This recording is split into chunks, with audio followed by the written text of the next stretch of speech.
What is this? What do we call this? Alumni? Spotlight. Take two.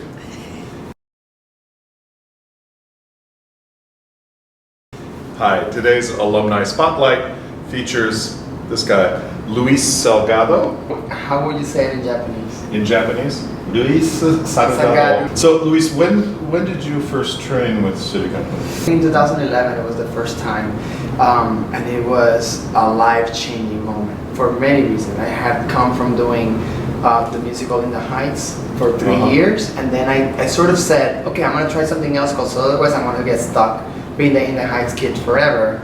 And I actually managed to get the Cayman with the Public Theater and Women on the Verge. And when I was doing Women on the Verge, I was like, oh, I need something different. Like, okay, this is great. I'm so grateful for the opportunities, but I gotta go back to study.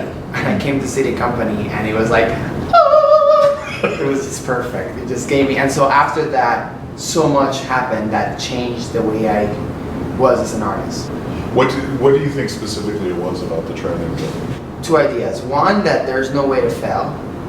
And two, that we're always failing. And that it's okay. Yeah. And so I think it just gave me that certainty that I am here to play. Like my friend Nian would say, or my teacher / mentor Nian would say, that we're actually homo ludens more than homo sapiens, right? Oh. That we're actually here to be evolving through playing all of our lives. And that idea took so much pressure from my exploration as an artist. What are you working on right now that's really exciting to you? Well, right now I'll be working on the musical On Their Feet, The Glorious Deaf and Live. And at the same time, right after finishing my third or fourth session with you guys, I have been doing 5 different projects. And so this was a very amazing experience, because I had just come back from another rebirth. I think every time we come into this amazing space, it feels like rebirth artistically. And then I went out to direct a show called Bountiful with 50 different dancers coming from all Latin America. People from Peru, from Colombia, from Santo Domingo, Puerto Rico, Guatemala, coming to New York City and accomplishing a dream through art, through movement, through dance. And the one thing that the festival is a dance festival, but the one thing that I do with the festival is not let it be a concert dance festival where 9 to 12 different pieces are isolated dance pieces. But I wrote a script so that all of those pieces will work like one unit.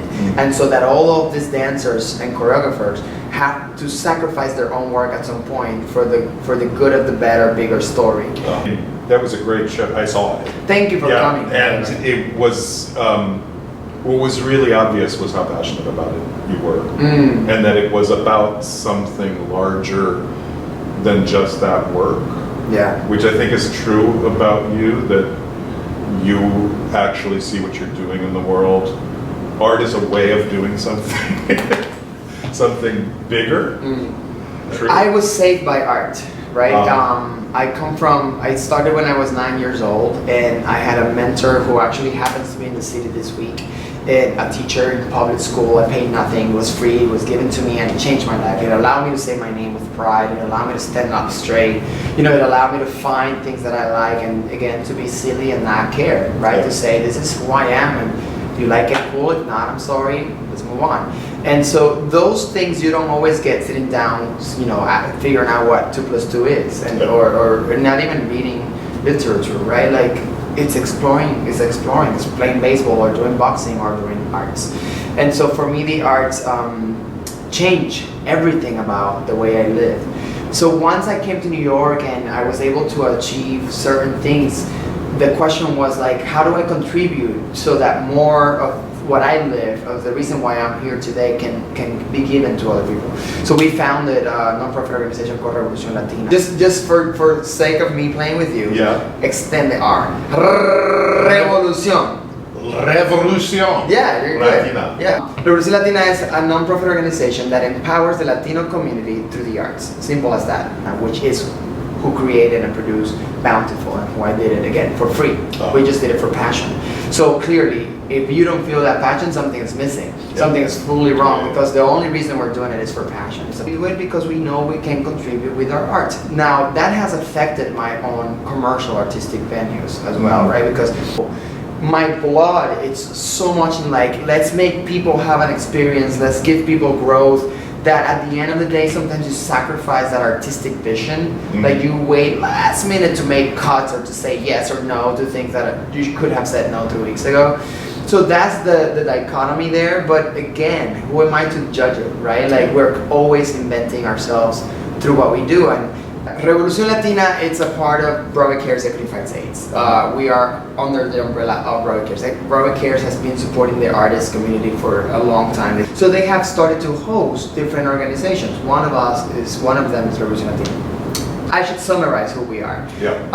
Revolución Latina is a non-profit organization that empowers the Latino community through the arts. Simple as that. We use acting, singing, and dancing to make people be better. And so the idea, the motto behind that is dare to go beyond. So whatever that means to you, in whatever level you are in your life, and not even about being an artist, the arts can help us become better and dare to go beyond in our lives.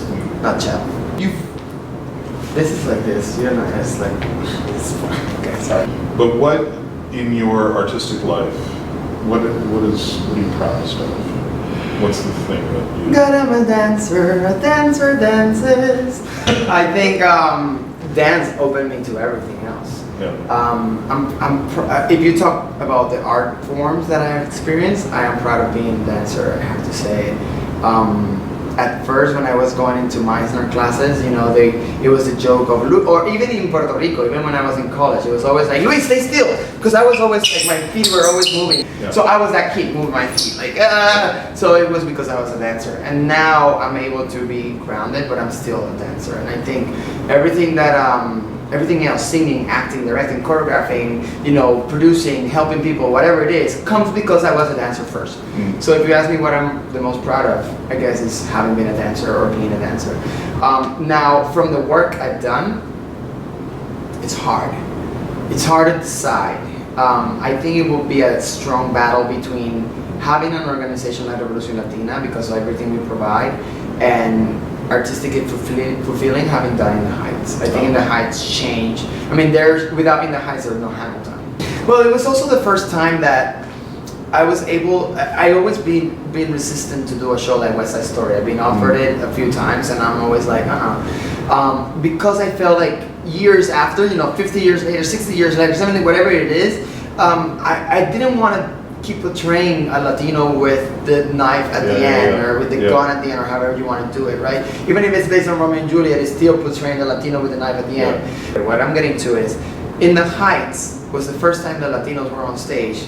A lot of Latinos, mostly fully Latinos, singing, dancing, acting on a Broadway stage without closing the show and without a gun in their hands, a knife, or drugs in their pocket. And so that was, I mean, that was a message that was sent to the world. We are so much more than every stereotype you need us to play. And here we are to play anything else you give us. Please give us the work. And there comes Hamilton right behind it, right? Where the minorities are playing this larger than life characters. And clearly there's been criticism to that, but who cares, right? It's happening and the world is tagging into it. And so I think... Nobody likes that show. No, nobody, right? It's such a big failure.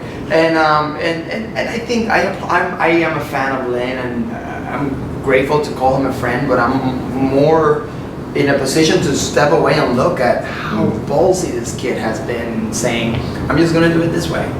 And that's beautiful, you know. Luis, anything you want to say into the camera en español to our Spanish-speaking people out in the world? Okay. Leon, yo te voy a preguntar a ti, cuéntame. No, I'm kidding. Hi, hola, mi nombre es Luis Salgado. Soy aquí alumno de SITI Company. Estoy enamorado de esta compañía. He podido utilizar muchos de los instrumentos como el Viewpoints y el Suzuki dentro de mi trabajo como director, como coreógrafo, como actor. Me preparo todas las noches en escena haciendo de los ejercicios que aprendemos aquí. Y nada, les invito a que conozcan un poco más de SITI Company. Es una compañía que realmente admiro y que espero en algún futuro poder siempre emular con los trabajos que vamos presentando. Cool. Do you understand what I said? A little bit. Not so great, but yeah. Cool. Despite the fact that I live in the Heights.